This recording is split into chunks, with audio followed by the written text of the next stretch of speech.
que estén aquí en la casa del Señor. Si a mí me da alegría, ¿cuánto creen que a Dios, hermanos? Me da alegría ver a varios amigos, David, su esposa, Vivian y otros amigos, bienvenidos. Hay amigos que nos acompañan de otras iglesias, también amigos que hoy están viniendo por primera vez al templo. Una hermana me dijo, por primera vez una persona como resultado del plan de ayuno en el templo el día de hoy. Qué alegría, hermanos. Vamos a orar para abrir la Biblia.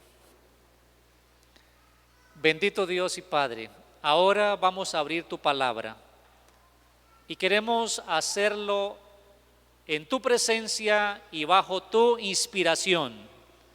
Lo agradecemos en el nombre de Jesús. Amén. Amén. Para los hermanos que les gusta conocer más de Dios y de la Biblia, esta tarde estará con nosotros el hermano Lascarro, ya fue dicho.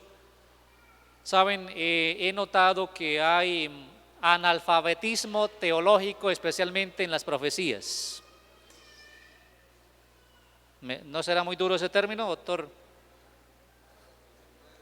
Ustedes me van a de pronto a tomar mal, ¿no? Porque dije que hay analfabetismo teológico, especialmente ¿en qué, hermanos? En las profecías.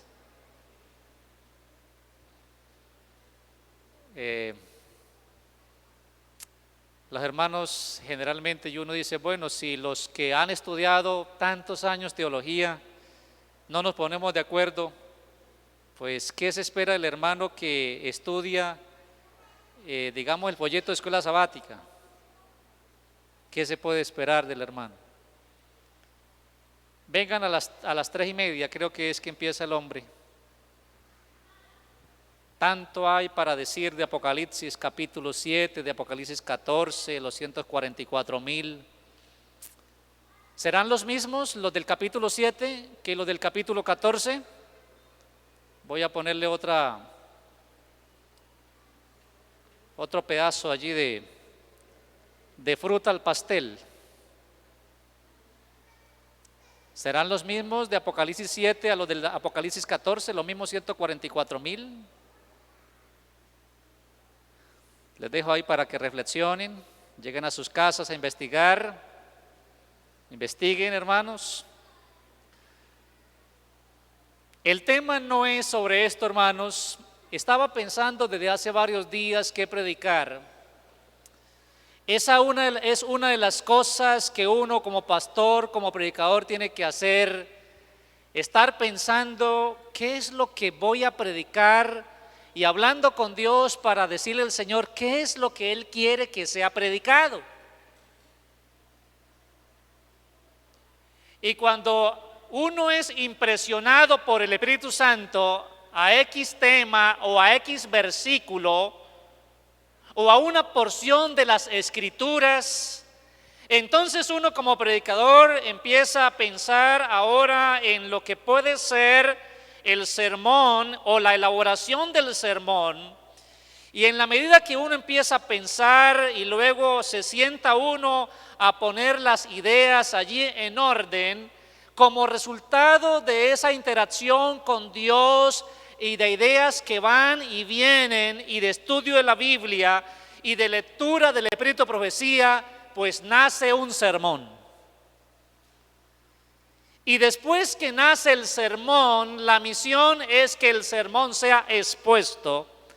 Asunto que voy a hacer en esta mañana, saludando a nuestros hermanos y amigos que están conectados en cualquier parte del mundo. Dios los bendiga a ustedes, hermanos.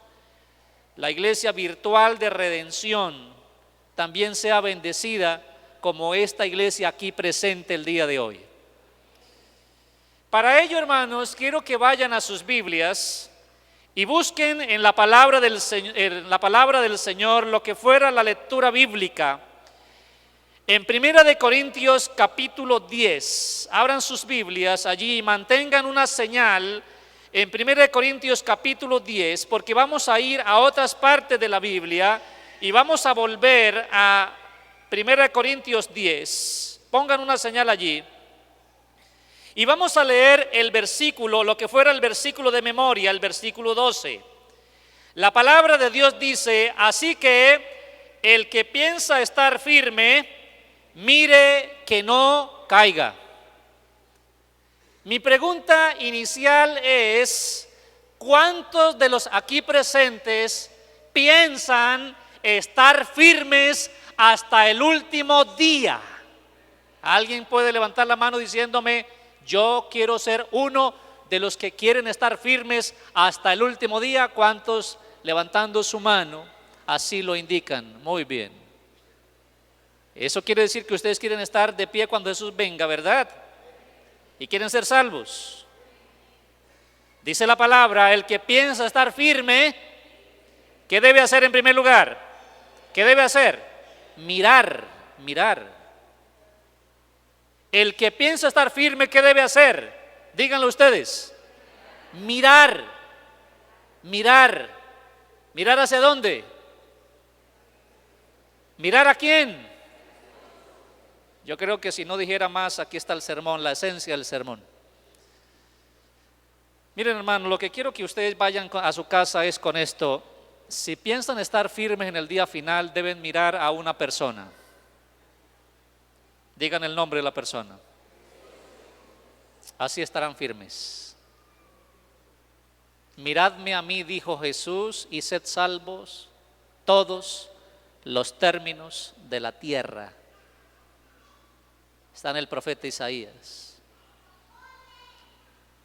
Si los jóvenes, si los adultos, si los antiguos en la iglesia o los nuevos desean permanecer firmes hasta el día postrero o firmes hasta el día de su muerte, el secreto es sencillo, es simple: mirar a Cristo Jesús. ¿Qué deben hacer? Mirar a Cristo Jesús. Y para ello, hermanos, yo quiero desarrollar el tema mencionando lo que dice 1 Corintios 10, versículo 1 en adelante. Dice la palabra: no quiero, hermanos, que ignoréis. Escuchen bien, el apóstol Pablo dice: no quiero que sean ignorantes, porque dice: nuestros padres estuvieron todos bajo la nube y todos pasaron el mar, que todos en unión con Moisés fueron bautizados en la nube y en el mar, y todos comieron el mismo alimento espiritual, y todos bebieron la misma bebida espiritual, porque bebían de la roca espiritual que los seguía, y esa roca era Cristo. Pero, siempre hay un pero la mayoría de ellos no se agradó Dios, por lo cual quedaron tendidos en el desierto. Todos conocemos la historia. Con mano fuerte, con mano poderosa, como única y exclusiva, no hay otra mano como la mano de Dios. El pueblo de Dios salió de Egipto y salieron más de 1 millón de personas. Y la Biblia menciona que fueron múltiples las bendiciones, los beneficios, los privilegios que Dios ofreció. Por ejemplo, en Éxodo 31, 21 y 22 encontramos que Dios iba delante del pueblo, y esto es suficiente. Con que Dios vaya adelante, suficiente. Pero aparte de esto, una nube los protegía. ¿Cada cuánto, hermanos? Día y noche, porque en la noche era una columna de fuego que los alumbraba y los protegía. Todos comían del mismo pan que Dios proveía, no solamente el pan que cayó del cielo, sino el pan espiritual, dice Éxodo 13, 21, dice Éxodo 16, 15 y 16. Todos fueron bendecidos cuando estaban cerca del mar, el mar rojo, y los enemigos venían allí detrás. Dios le dijo a Moisés: avancen. Éxodo 14, 21 y 22. El pueblo avanzó, el mar se dividió, parecía una muralla a la izquierda y a la derecha, y el pueblo pasó en seco. Todos veían las maravillas de Dios, las grandes maravillas de Dios Éxodo 34, 31, todos bebían de la misma bebida espiritual que los seguía, bebían de Cristo. 1 Corintios 10, 4, y todos incluso fueron bautizados en el mar, dice la palabra. Pero saben una cosa, querido Joseph, que a pesar de todo esto, de tantas bendiciones, tantas manifestaciones del poder de Dios, la mayoría, Edwin, dice la Biblia, quedaron tendidos en el desierto. ¿Qué significa eso? ¿Qué significa eso, Freddy? Que murieron. ¿Y por qué murieron? ¿Por qué murieron? Vamos a mirar por qué. Dice la mayoría. ¿A dónde iban ellos? ¿Para dónde iban? ¿Nosotros para dónde vamos? Miren, hermanos, voy a hacer una analogía entre el antiguo pueblo de Dios y el actual pueblo de Dios, entre el Israel antiguo y el Israel moderno, entre este pueblo que milita hoy y aquel pueblo que militó hace años atrás y ha militado a lo largo de los siglos. Y aquel pueblo salió de la esclavitud, iba con destino específico hacia la Canaán terrenal, tierra que producía leche y miel. Era una tierra rica, abundante en su fruto, pero a pesar de las maravillas de Dios, a pesar de la presencia de Dios, a pesar de los milagros de Dios, a pesar de las bondades de Dios, a pesar de la ley de Dios que había sido dado en el día 50º después de haber salido de Egipto, y a pesar de todo esto, hermanos, la mayoría de los que salieron de Egipto murieron en el desierto sin ver las maravillas de la Canaán terrenal. Y esto me preocupa, porque, hermanos, nosotros somos el Israel moderno, el Israel actual, y este Israel no va para una tierra aquí, hermanos, para un lugar específico aquí en este planeta. Nosotros, a la luz de la Biblia, tenemos una promesa y estamos en un camino que nos va llevando paso a paso hacia la Canaán celestial.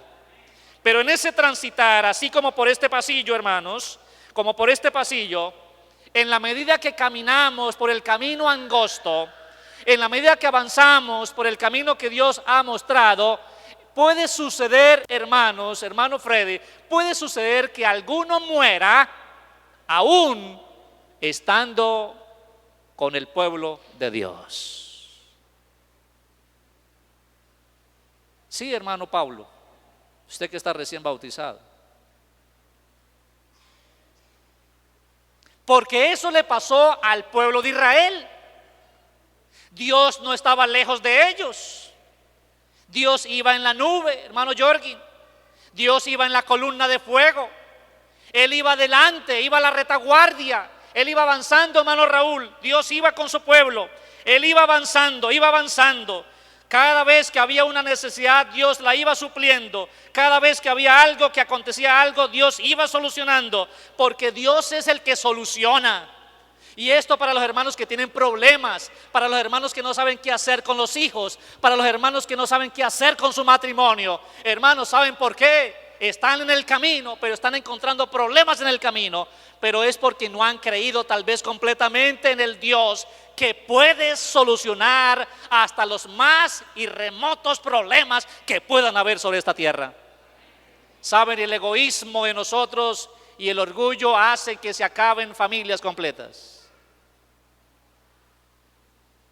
Pero yo quiero ir, hermanos, a lo específico del tema de la mañana. ¿Qué les pasó? ¿Por qué no llegaron? A pesar de lo que ya mencionamos, de todos los milagros, de la presencia de Dios, de la ley de Dios, ¿qué fue lo que pasó? Vamos a mirar los comportamientos, vamos a mirar las conductas, vamos a mirar las emociones de un pueblo que pudo llegar y no llegó.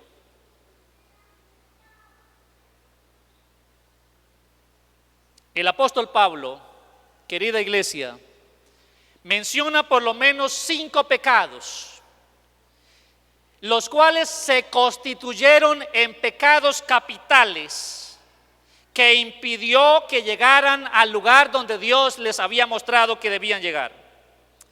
Para ello volvamos a 1 Corintios capítulo 10. 1 Corintios capítulo 10, ya pasamos por allá por Éxodo, por Números, vamos ahora nuevamente a 1 Corintios 10. Vamos a detenernos en el versículo 6. En el versículo 6 encontramos lo siguiente, dice, aquí encontramos el primer pecado capital que hizo que muchas personas quedaran muertas en el desierto. Dice la palabra, estas cosas sucedieron como ejemplos para nosotros, para que no codiciemos cosas malas como ellos codiciaron. ¿Cuál fue el primer pecado capital que hizo que miles de personas murieran en el desierto? ¿Cómo se llamó ese pecado? La codicia. ¿Qué mandamiento habla contra la codicia? El 10º. El 10º mandamiento, profesor Enrique,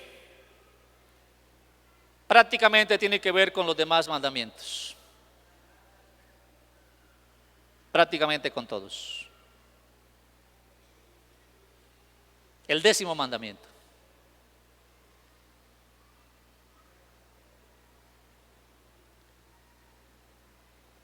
¿Cuántas personas han sido eliminadas de la feligresía de esta iglesia por ser codiciosos?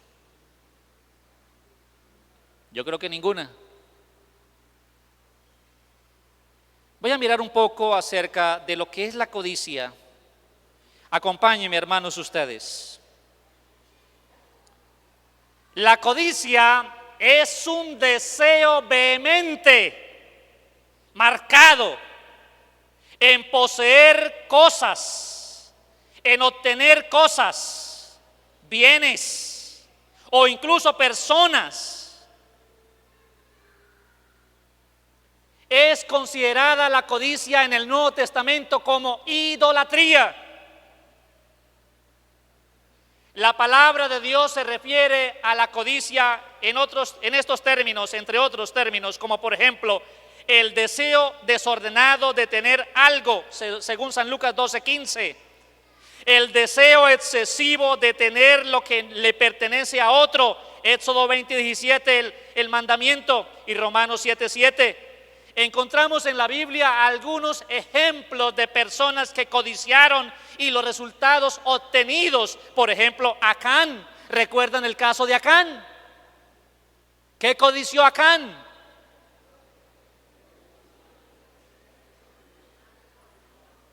¿No conocen casi de Acán?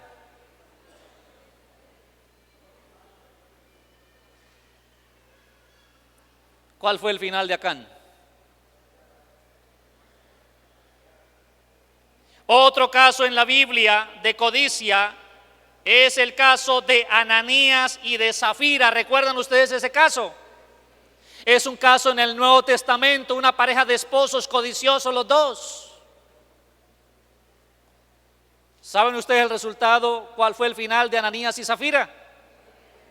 Así que, hermanos, la codicia conduce a la muerte. La codicia conduce a la muerte.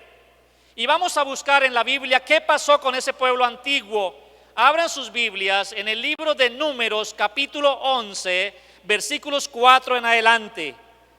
Números, capítulo 11, versículos 4 en adelante. Miren lo que pasó, hermanos. Dice la palabra. Vamos a mirar el caso. La gente extranjera, escuchen bien, gente extranjera que se mezcló con ellos, se dejó llevar por el hambre, y los hijos de Israel también volvieron a sus llantos, diciendo: ¿quién nos diera a comer carne? Nos acordamos del pescado que comíamos en Egipto de balde, de los pepinos, de los melones, de los puerros, de las cebollas y de los ajos. Ahora nuestra alma se seca, pues nada sino este maná que ven nuestros ojos. Y más aún, versículos 10 en adelante, Moisés oyó al pueblo que lloraba. cada uno con su familia a la entrada de su tienda. Y la ira de Jehová se encendió mucho, y también le pareció mal a Moisés, quien dijo a Jehová: ¿por qué has hecho mal a tu siervo? ¿Y por qué he hallado gracia a tus ojos, que has puesto la carga de todo este pueblo para mí? ¿Concebí yo acaso este pueblo? ¿Lo engendré yo para que me digas: llévalo con tu seno, como lleva la que cría al que mama, a la tierra que juraste dar a sus padres?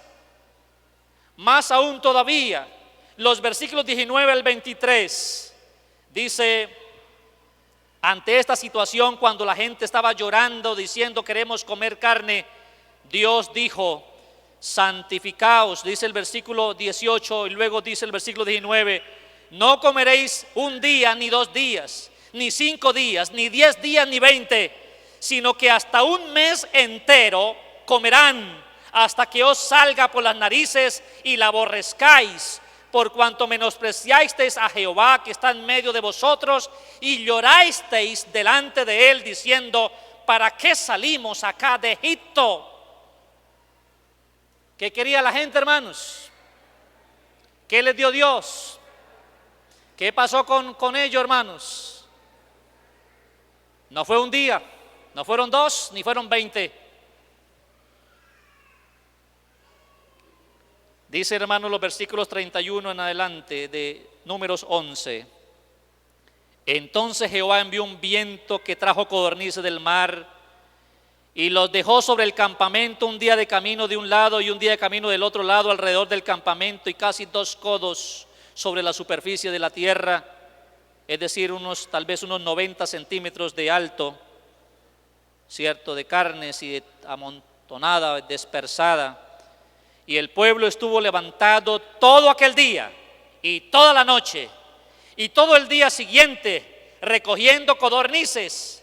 El que menos recogió, ¿cuántos montones recogió? 10 montones. Y las tendieron a secar alrededor de todo el campamento, que querían comer carne fresca y carne seca. Pero dice la Biblia: y aún tenían la carne entre sus dientes antes de haberla masticado, cuando la ira de Jehová se encendió contra el pueblo, y lo hirió Jehová con una plaga muy grande, y llamaron a aquel lugar Kibroth Hattava, por cuanto allí sepultaron al pueblo codicioso. ¿Cuál es el fin de los codiciosos? La muerte. ¿Cómo se manifiesta hoy día la codicia? De igual manera como en el tiempo antiguo. Pero miren, hermanos, alguien manifiesta codicia cuando no está satisfecho. Es decir, la codicia es sinónimo de insatisfacción. La gente está insatisfecha. La gente que vive insatisfecha es una persona codiciosa. Por ejemplo, alguien dice: estoy insatisfecho en el lugar que vivo. Estoy insatisfecho con la esposa que tengo. Estoy insatisfecho con el esposo que tengo. Alguien dice: no tengo dinero para darle a mis padres que son pobres. Está manifestando codicia. Alguien dice: tengo que conseguir dinero y para eso roba a otra persona. Está manifestando codicia. Así los mandamientos son transgredidos por el codicioso. Por ejemplo, hermanos, cuando una persona manifiesta codicia, no solamente está quebrantando un mandamiento, sino prácticamente los 10 mandamientos. Cuando alguien dice: yo recibo un salario o tengo una ganancia, pero no devuelvo los diezmos. Y esto me hace recordar a un hermano ayer que visitamos viniendo de Palo Gordo, y esta persona está recién salida de la cárcel, y entonces nos dio un testimonio. Me dice: pastor, mira, cuando mi jefe me paga, yo inmediatamente pongo un dinero aparte, y el jefe se dio cuenta. Y un día fue hace poco y le dijo: ¿sabe una cosa? No me da lástima pagarte lo que te pago, pero me da ira, le dijo, me da ira que te vayas para la iglesia a llevar eso que pones aparte y en el sobre. Miren, hermanos, una persona codiciosa no entrega a Dios los diezmos, los quiere guardar para sí, porque el codicioso quiere amontonar un montón. ¿Y hasta cuántos montones? 10. El codicioso quiere amontonar un montón, quiere hacer un montón y 10 montones y más. El segundo pecado capital lo encontramos ahí mismo en 1 Corintios 10, versículo 7. Volvamos allí. Dice la Biblia: ni seáis idólatras como algunos de ellos, según está escrito, se sentó el pueblo a comer y a beber y se levantaron a jugar. El segundo pecado capital es el pecado llamado de la idolatría.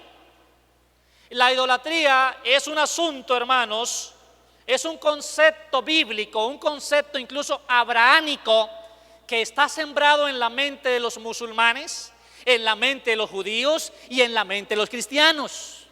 Es decir, estas grandes religiones mundiales no somos idólatras, porque somos monoteístas. Los musulmanes, los cristianos, los judíos.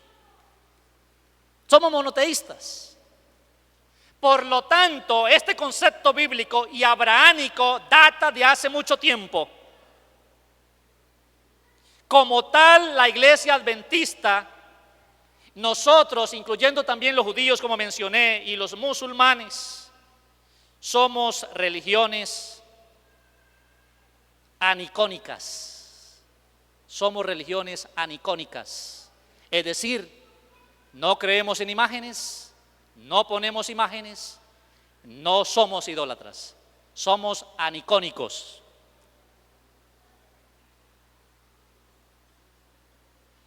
Porque ese es el aniconismo.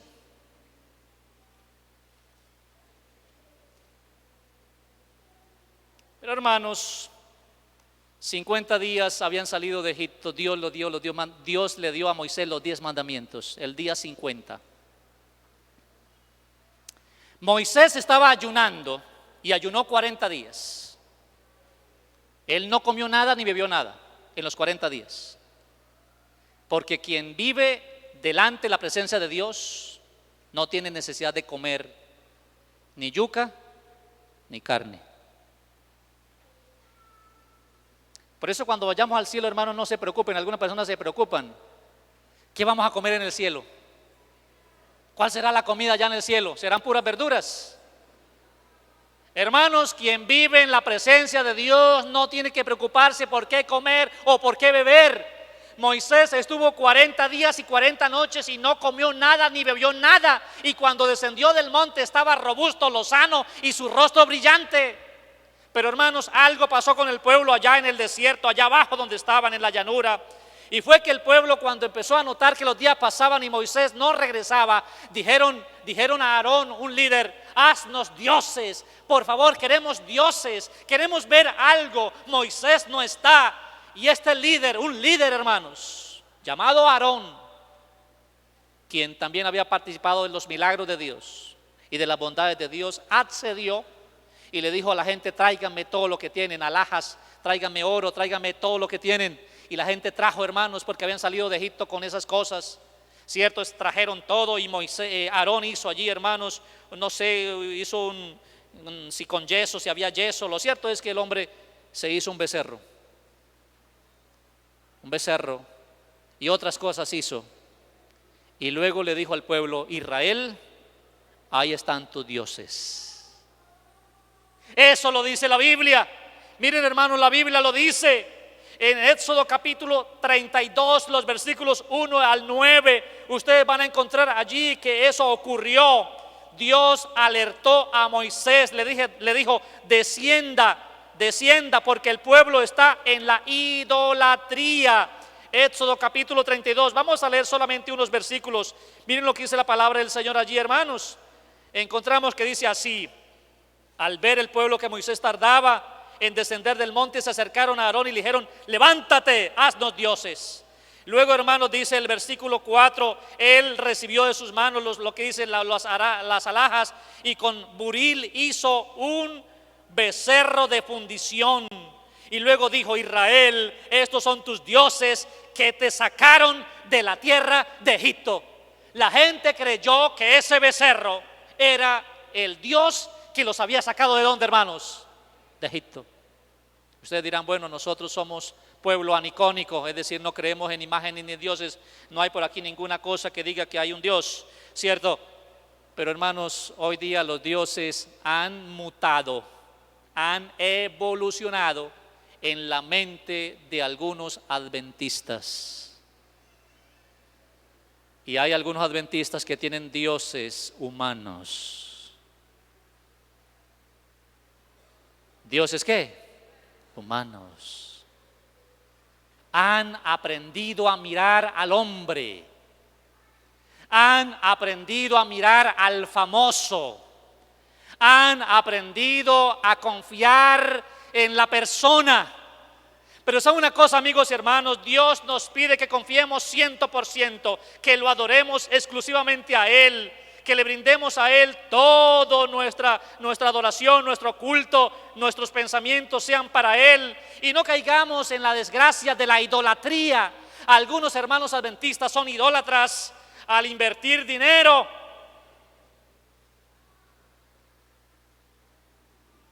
en las empresas de Satanás.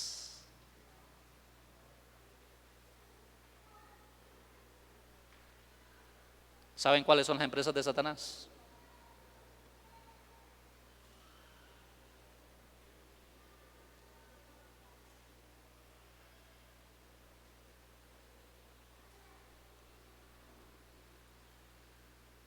Todo aquel lugar de entretenimiento colectivo donde hay que pagar para ver. Entretenimiento colectivo e individual donde hay que pagar para ver. Con su tarjeta de crédito algunos pagan para ver los programas pornográficos. Otros pagan para ir al cine. A las empresas de Satanás apoyando.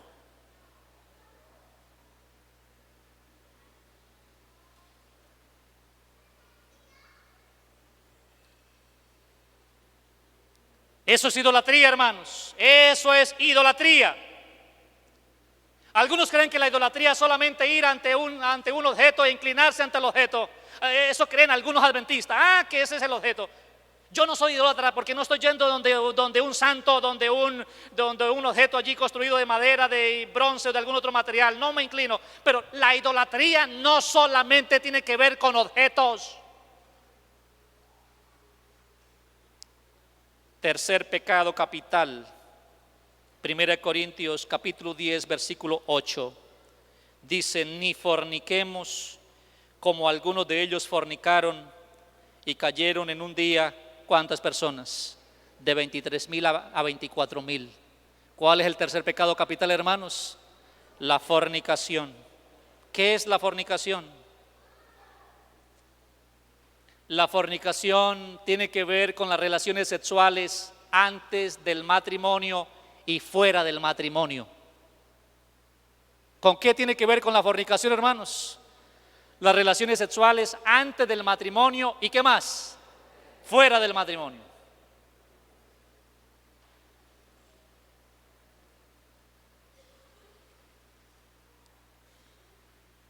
¿Cuántas personas han perdido su hogar por engancharse en relaciones prohibidas con la vecina e incluso con el hermano de la propia iglesia?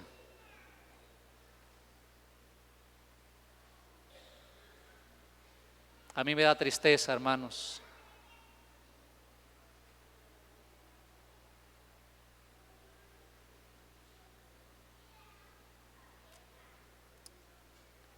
Algunos hermanos quitándole la esposa a otro hermano.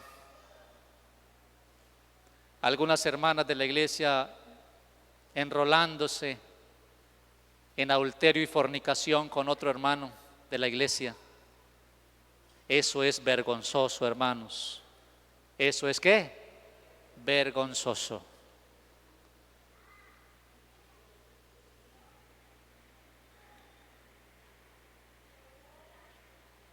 Algunas hermanas teniendo relaciones sexuales online con otros hombres por allá en otros países. Hermanas de nuestra iglesia en esas cosas, qué vergüenza.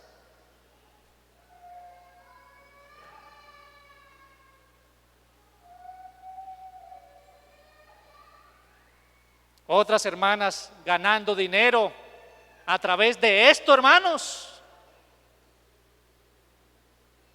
Frente a una cámara vendiendo su cuerpo online.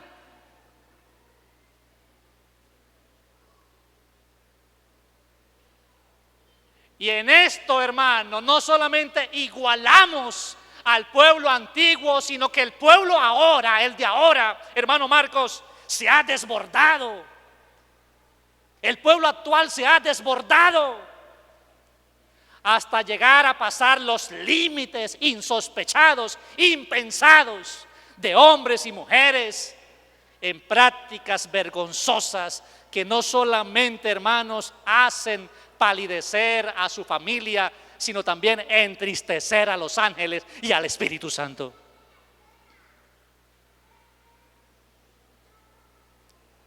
La fornicación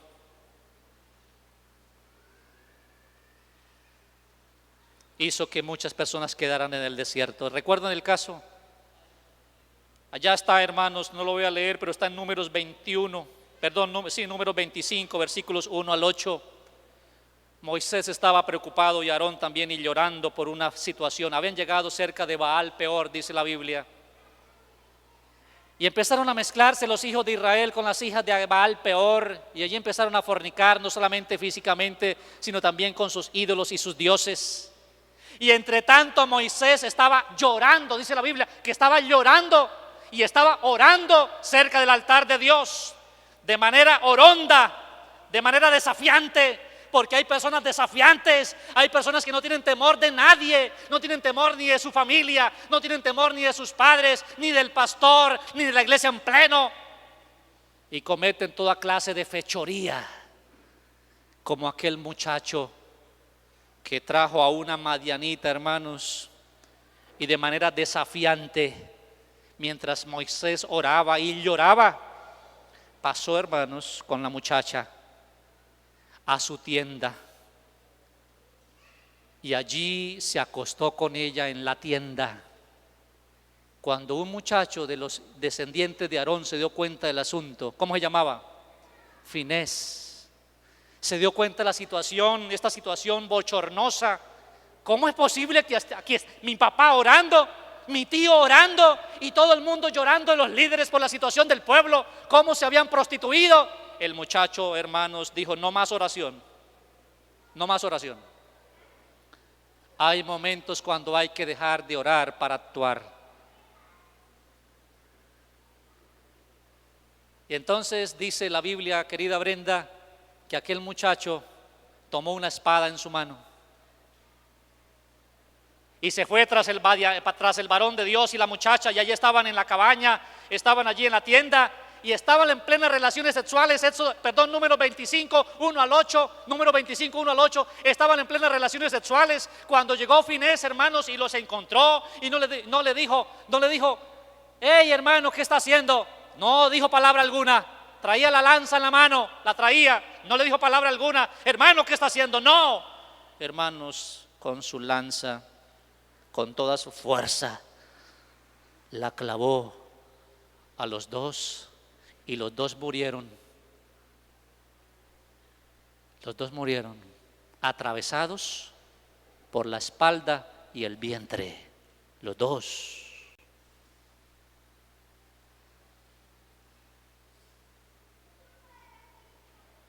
Cesó la mortandad, pero murieron más de ¿cuántos?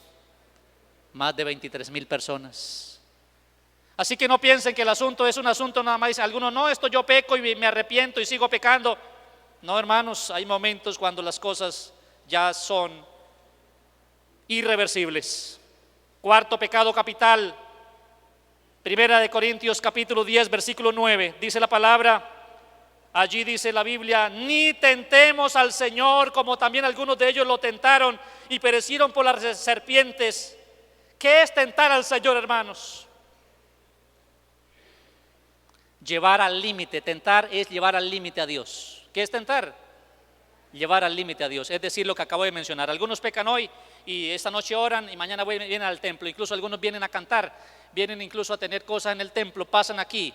He conocido personas que el día viernes han estado en la discoteca bailando y tomando cerveza y teniendo relaciones sexuales, ¿cierto?, en fornicación. Y el sábado vienen aquí a pararse, hermano, detrás del púlpito, a tener el misionero, a cantar un himno. ¿No les da vergüenza a esas personas, hermanos?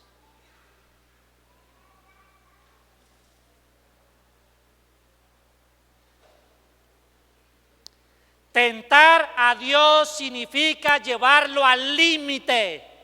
Eso significa tentar a Dios. Dios es 100% paciente, es 100% amor, es 100% misericordioso, pero hay un límite, hermanos, hay un límite.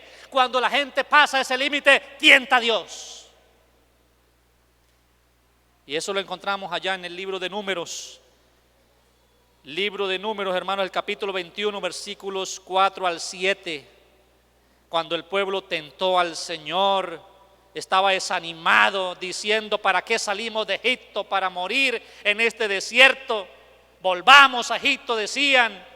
Su queja y su disgusto sobre el alimento, en fin, y sobre todo, hizo que aparecieran unas serpientes. ¿Recuerdan, hermano, el caso de las serpientes? Aparecieron serpientes venenosas y las serpientes empezaron a morder a las personas, y a causa de esas mordeduras murieron miles de personas.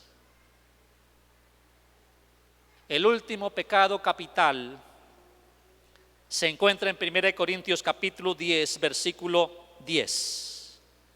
Y dice: ni murmuréis, como algunos de ellos murmuraron y perecieron por mano ¿de quién? Del destructor. Esta historia la encontramos en Números 16, 41 al 50. La gente empezó a murmurar. Murmurar es un pecado grave ante los ojos de Dios. En un lugar donde yo fui una vez a predicar, una familia me abordó y me dijo un día: pastor, yo había predicado un tema acerca de la importancia de decir la verdad siempre y no estar diciendo mentiras. Entonces una familia que tenía problemas me llevaron un día a almorzar y me dijeron: pastor, nosotros tenemos una maldición como familia. Yo le dije: ¿por qué dicen que tienen una maldición? Dijo: porque todo nos sale mal, nuestros hijos y sobrinos desde bien jóvenes se enredan con personas con quienes no deben de enredarse. Tenemos problemas, algunos han muerto, llevamos una maldición. Y entonces esa persona me dijo: y yo creo que sé cuál es por qué vino esa maldición. Le dije: ¿por qué cree que vino esa maldición a ustedes? Si es que así lo creen. Dijo: porque nosotros teníamos por costumbre, en una familia antigua de la iglesia, cada vez que salíamos del templo, empezar a hacer un análisis de los pormenores sucedidos en el templo ese día. Desde quién había llegado tarde al templo, desde quién había cantado y cómo había cantado, de cómo había sido la prédica, qué le había faltado.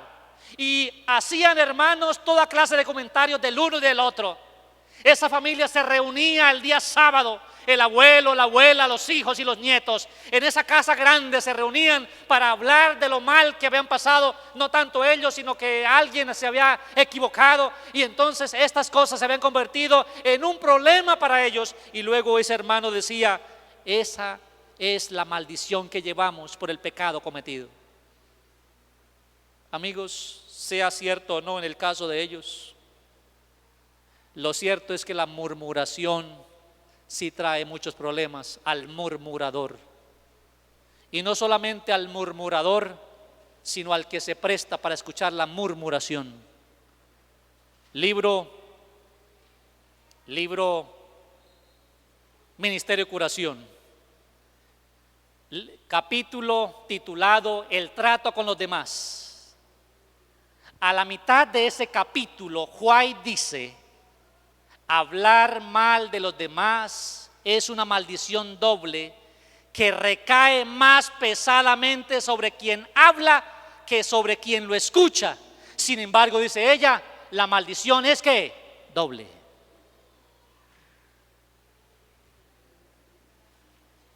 No murmuremos, hermanos. porque la murmuración trajo la muerte de miles de personas. Ya conocemos el caso de Coré, el caso de Datán, el caso de Abirán, que ellos se confabularon, se unieron, se rebelaron, murmuraron, y la suerte para ellos fue la muerte. Murieron arropados por tierra, porque la tierra se abrió literalmente, y después de hacerse esas grietas, cayó allí, hermanos, Coré, Datán y Abirán, y 250 más líderes del pueblo de Dios, porque se habían unido para murmurar. Concluyo el tema con lo siguiente, hermanos. Estas cosas que menciona Pablo en 1 Corintios 10 sucedieron, ¿para qué, hermanos? ¿Para qué sucedieron? Volvamos a 1 Corintios 10, yo quiero que se lea textualmente. Dice, todas estas cosas, versículo 11, les acontecieron como ejemplo y están escritas para amonestarnos a nosotros que vivimos en estos tiempos finales. Hay dos cosas allí que quiero destacar. Lo que les pasó a ellos están o fueron recopiladas, fueron escritas ¿para qué, hermanos? Primero, como ejemplo. Alguien dijo que quien desconoce la historia está condenado ¿a qué? A repetirla. Ustedes no desconocen la historia, yo tampoco. Número dos, aparte de ser esto como un ejemplo para nosotros, ¿qué más? Para amonestarnos, es decir, si hay amonestación es porque hay gente cometiendo estas locuras. ¿Cuáles locuras? La codicia. Número uno, la codicia. Repitan, la codicia. Número dos, idolatría. Número tres, fornicación. Número cuatro,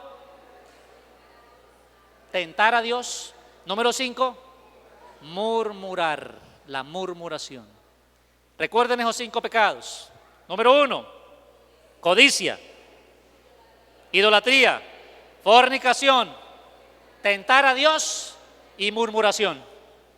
Dice la palabra, estas cosas sucedieron como ejemplo para nosotros, los que estamos en los tiempos finales, pero también dice para amonestarnos.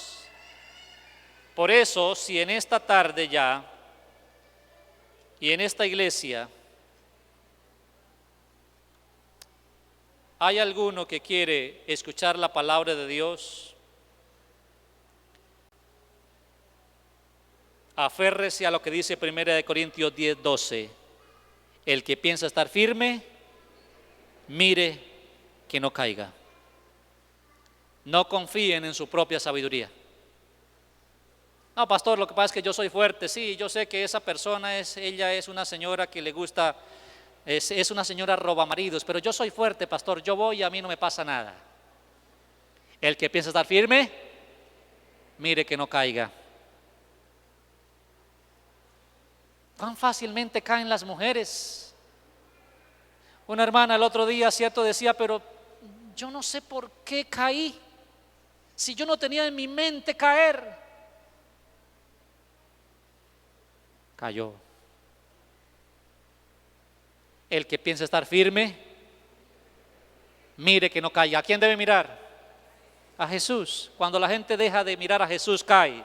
Cuando la gente deja de mirar a Jesús, cae. No confíe en su propia fuerza, no confíe en su fortaleza, no confíe en que lleva 50 años en la iglesia. No, hermanos, eso no es garantía.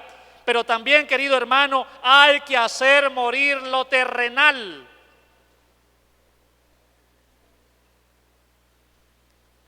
Y aparte de hacer morir lo terrenal con la ayuda de Dios, tenemos que vivir en el tiempo en que estamos, es decir, en el tiempo del fin, arrepintiéndonos y pidiendo a Dios que nos ayude diariamente para pasar incólumes en el día del juicio final. ¿Cuántos quieren aferrarse más a Dios en esta tarde? Aferrarse más al Señor. ¿Cuántos quieren mirar más a Jesús? Levanten la mano, no la tengan allí abajo. Mirar más a Jesús. Ese es el secreto del éxito, Edward, recién bautizado. Ese es el secreto del éxito, mirar a Jesús. Hermano Alexander, ese es el secreto del éxito, mirar más a Jesús. Hermano José, recién bautizado también usted, ese es el secreto del éxito, mirar a Jesús. Maribel, ese es el secreto del éxito, mirar a quién, a Jesús. Pero yo no quiero salir de este templo el día de hoy sin hacer lo que voy a hacer.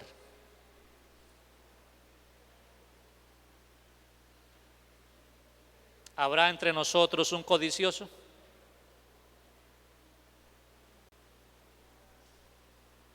¿Habrá entre nosotros un idólatra?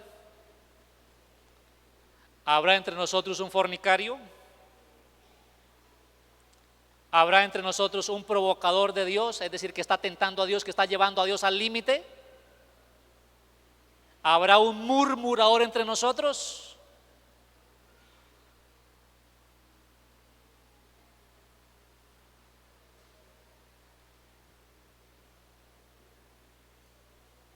Si lo hay, la solución es mirar a quién, a Jesús.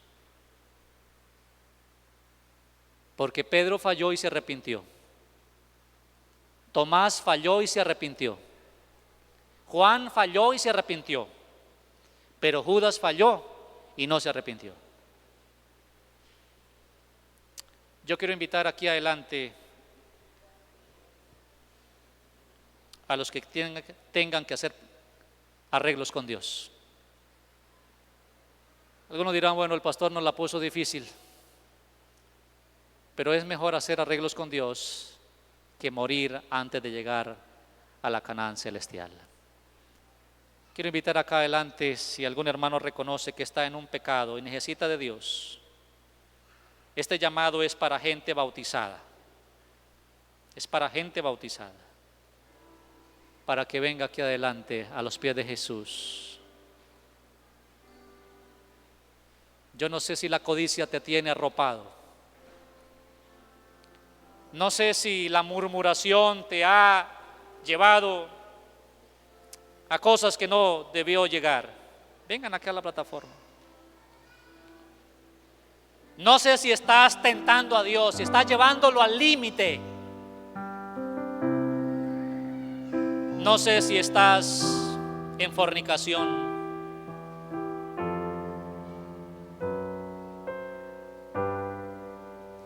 No sé si estás en idolatría.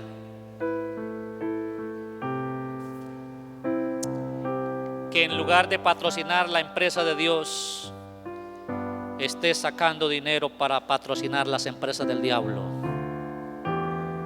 Vengan, suban. Sí, vamos. Pero sabe una cosa, mis amados, cuando Dios me envió aquí, me envió con un mensaje.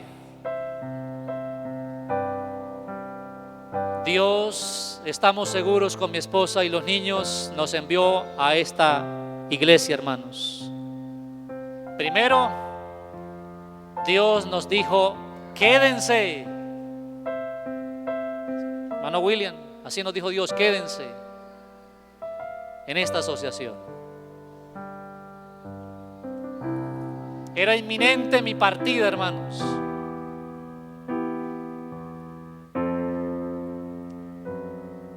Ya prácticamente estaba todo definido, pero nos pusimos a orar con mi esposa. ¿Cuál es la voluntad de Dios? No mi voluntad ni la voluntad de otros, sino cuál es la voluntad de Dios.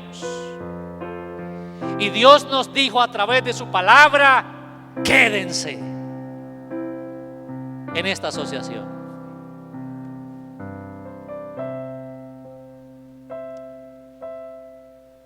Pero tuve miedo cuando Dios a través de la misma palabra nos dijo, quédese porque vas a estar en Nínive. Vas a estar en Nínive. Y nosotros luego empezamos a preguntarle al Señor, ¿Y dónde será Nínive? ¿Dónde será Nínive? ¿Dónde, Señor? Bueno, hermanos, llegamos a la conclusión que Nínive es todo Bucaramanga,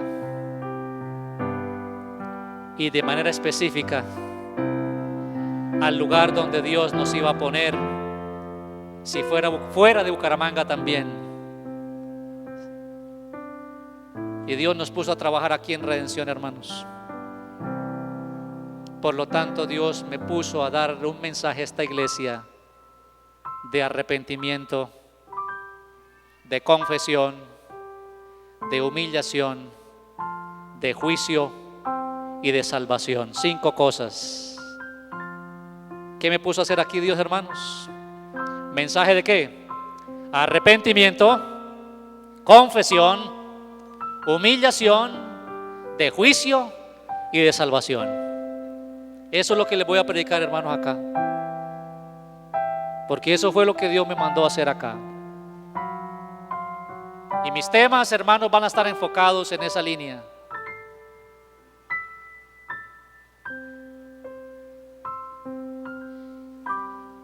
Arrepentíos y seréis salvos.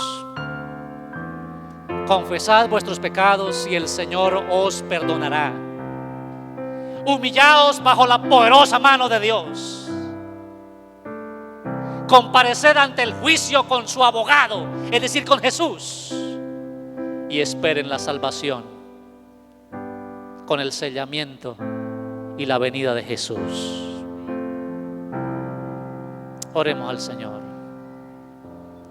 Querido Dios y Padre, el pueblo anduvo por el desierto, vio tus bondades, vio tus maravillas, pero la mayoría del pueblo no te agradó. Hicieron cosas impropias, indebidas. Sus comportamientos no fueron los mejores, sus conductas dejaron mucho que desear, sus emociones. Llorando allí la gente ante Moisés y diciendo: ¿por qué nos sacó de Egipto? Padre, este mensaje, dice Pablo, es para quienes hemos llegado al fin de los tiempos. Ayúdanos a recibir este mensaje con humillación, con humildad.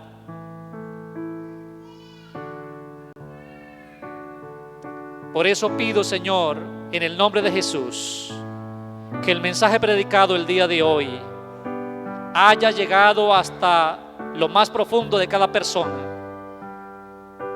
y se haya internalizado hasta en los tuétanos, de tal manera que la palabra haga el efecto que hace: remover, convencer, restaurar, perdonar y salvar. Señor, dejamos en tu mano nuestra vida codiciosa, dejamos en tus manos nuestra vida idólatra, dejamos en tus manos nuestra vida y pensamientos hacia el adulterio y la fornicación. Dejamos en tus manos nuestra vida contaminada, llevándote al límite.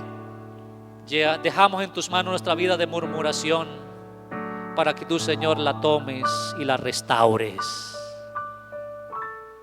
Y luego, Señor, como vasijas limpias y útiles, venga sobre nosotros el Espíritu Santo. Ven, Espíritu Santo, a nuestra vida. Lo pido en el nombre de Jesús. Amén, Señor. Amén. Permanezcan ahí de pies, hermanos, sentados.